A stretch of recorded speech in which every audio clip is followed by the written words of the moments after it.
સુરતના ઉંબરપાડા તાલુકામાં બન્યો સગીર બાળકી ઉપર સામૂહિક દુષ્કર્મનો બનાવ।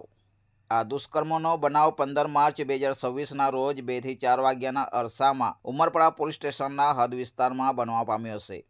આ બનાવની વાત કરીએ તો ઉમરપાડા તાલુકામાં એક લગ્ન પ્રસંગ હતો અને ત્યાંથી સગીર બાળકી ઘરે પરત ફરી રહી હતી। તે દરમિયાન આ સગીર બાળકીને 4 ઈસમોએ મોટરસાયકલ દ્વારા પીછો કર્યો હતો અને એક સમાન ઈરાદો પાર પાડવાનું આયોજન કર્યું હતું।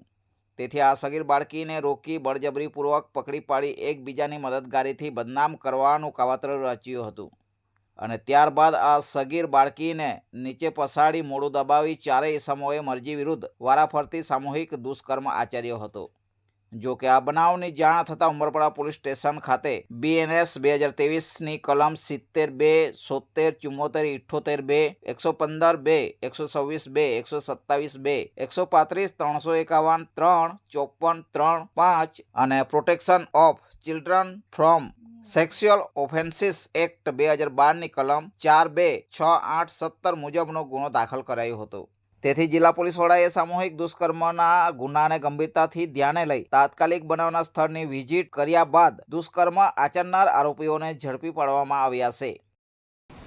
ઉમરપાડા પોલીસ સ્ટેશનમાં ગઈકાલે એક ગંભીર બનાવ બને, જે બનાવની અંદર ઉમરપાડા પોલીસ સ્ટેશનનો એક વિસ્તાર છે જ્યાં એક લગ્ન પ્રસંગ હતો અને લગ્ન પ્રસંગ પૂર્ણ કર્યા બાદ જે સગીરા છે એ પોતાના ઘરે જતી હતી।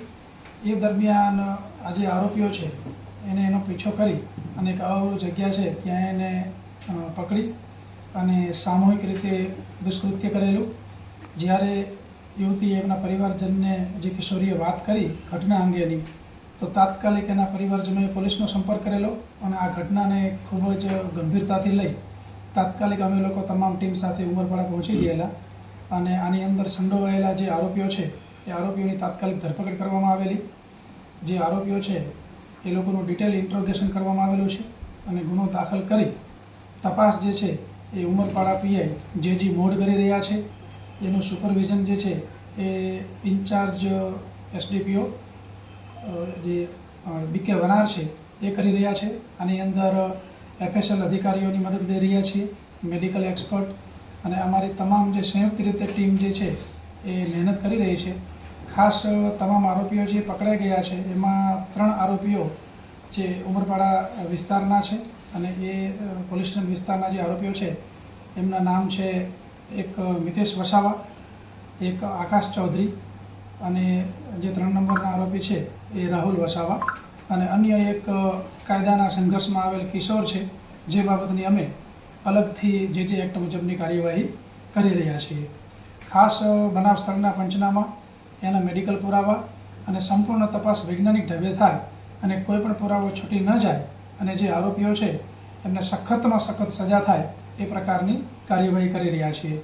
જે ગુનો દાખલ કરવામાં આવ્યો છે એ BNSની સંલગ્ન કલમો અને પોક્સોની સંલગ્ન કલમો મુજબ દાખલ કરવામાં આવ્યો છે કે જેની અંદર આજીવન કેદથી લઈ અને મૃત્યુદંડ સુધીની સજાની જોગવાઈ છે અને આરોપીઓને મહત્તમ સજા થાય અને સત્વરે નામદાર કોર્ટમાં ચાર્જશીટ થાય એવા તમામ પ્રકારના પુરાવા મેળવવાના પ્રયત્ન જે એક્સપર્ટ છે એમની સલાહથી થઈ રહ્યા છે અને તપાસ કરનાર અધિકારી છે એ ખૂબ સરસ રીતે તપાસ કરી રહ્યા છે। સાહેબ, આજે 4 આરોપી છે અને જે ભોગ બનનાર જે છે એ લોકો એકબીજાને પહેલાથી ઓળખતા હતા? એકબીજાના જે વિસ્તારના જ છે, એટલા માટે જે સગીરા છે ફરિયાદી એ તમામ આરોપીને ઓળખે છે અને તમામ આરોપીઓના નામજોગ ફરિયાદ છે। જે પૈકીના જે 3 છે એ પુખ્ત વયના છે અને ધરપકડ કરી લેવામાં આવેલી છે અને અન્ય એક મેં આપણે જણાવ્યું એ મુજબ કાયદાના સંઘર્ષમાં આવેલ કિશોર છે, જેની અલગથી કાયદાકીય કાર્યવાહી થઈ રહી છે। સર, પ્રી પ્લાન હતો પહેલેથી એ લોકોએ કરવાનું છે એવું નક્કી કરી રાખેલું હતું કે અચાનક?